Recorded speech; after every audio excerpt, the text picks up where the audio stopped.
Hello, welcome back to the channel. This is a review on my year of having a Nissan Qashqai as a sort of backup car. We've done probably about 5,000 miles on it, and I'm going to flip you around and I'll go through what my review is on it. Thanks for watching. Right, under the engine bay, let's start here. What have we had in the way of problems? Well, main problem we've had is probably going to be it's failed twice. The car's failed twice. I'll pull the cover off and show you the problems. If I can get the cover off one-handed. Okay, first problem here. You've got the sensor, the exhaust pressure sensor. That pipe goes down to the DPF. You have the lights come on the dashboard, the engine management light and the traction control lights. That was the fault. And what you need to do is you need to remove this sensor. There's loads of YouTube videos about this. Unplug the sensor. Let me come around this side and see if I can get a bit here. Unplug the sensor and you'll look inside the sensor and see if the sensor's blocked. If not, the pipe could be blocked. Best thing to do is put a suction, a vacuum on it and see if it holds a vacuum. If it holds a vacuum, then it's blocked and it needs cleaning. I used a bicycle brake inside the brake cable, the inside bit, into a power drill. If you look online, there's loads of views on that, on how to fix that. I put that down with some brake cleaner in the pipe. Kept doing that. It does take a while. It took me about 45 minutes to do. Clean it out, and that actually then I actually wasn't getting a vacuum in the pipe, so it was unblocked. Put it all back together. Problem solved. Second problem, which I can't show you because it's underneath here, was injector number 2 had packed up. Again, I had the traction control lights came on. It was running, but it was running really lumpy. And I was about 10 miles from home, so I just carried on and drove home. Remember when you're working on the Nissan Qashqai 1500 DCIs, this is a J11, number 1 cylinder starts from the battery side, so wherever the battery is on this one, cylinder number 1 is where the battery is, and cylinder number 4 is where the cam belt is, so just remember that. Okay, I'll put that back on there just for a sec. Oh, another thing to remember on this as well on this car is the cam belt change on this is, they say 90,000 or 6 years, but I think that's probably pushing it. I would probably I would have the cam belt changed every 5 years, and probably I wouldn't leave it more than 60,000 miles. Cost, looking at between sort of £300 and £500. I wouldn't be paying any more than £500. Also, make sure you get the water pump done at the same time. Right, let's go round to inside the car. Also, the bodywork on these as well is not the best. This is a 14 plate.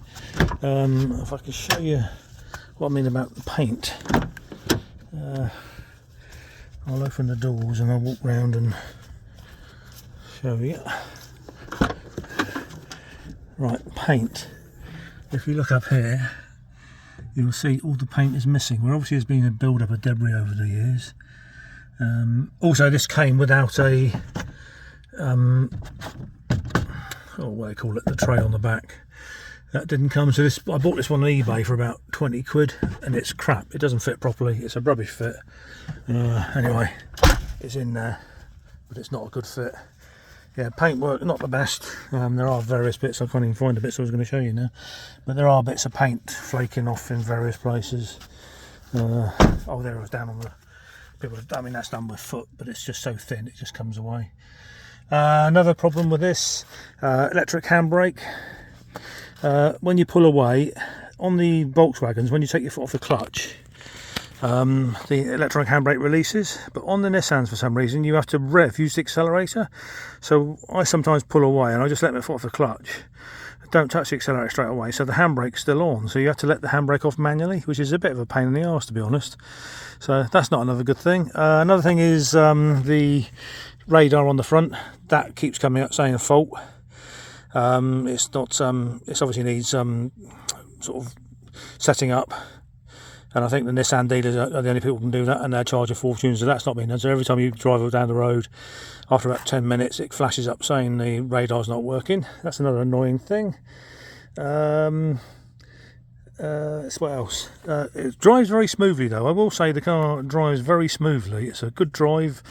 A little bit lumpy when it starts up. I have changed the glow plugs on this as well. With again, they probably need changing sort of every 60,000 miles. So another thing to look at. Tyre pressure monitoring, that they keep flashing on. We had a slow puncher this side, so I kept pumping it up. I mean, that's not the fault of Nissan really, to be honest. I mean, that's they've got the sensors in the wheels, so they're into the rims, so they tend to be a pain. I've changed this one on this side now. I put an auto one on there and a sensor.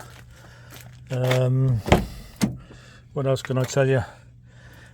Seat could probably do with going back a little bit more for me. I'm 6 foot tall, doesn't quite go back enough. But basically, the car is a good car.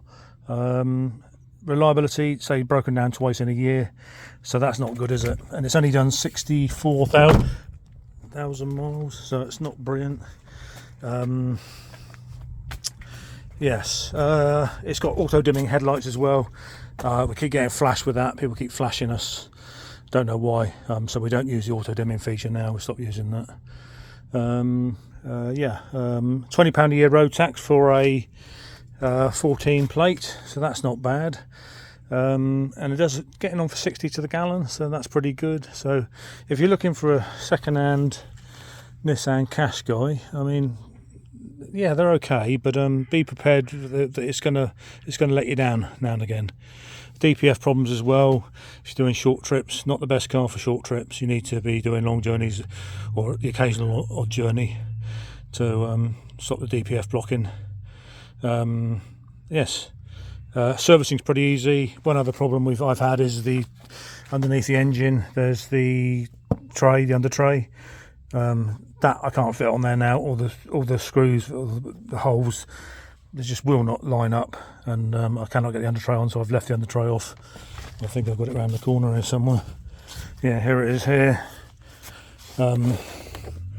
That will not go back on now. I'm going to try and find a way of putting it back on, but all the holes, the screws don't go through. See how big the holes are now? The screws go straight through the holes.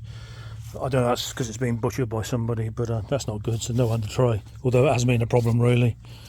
Right, that's about it. That's all I can tell you, I think. Thanks for watching.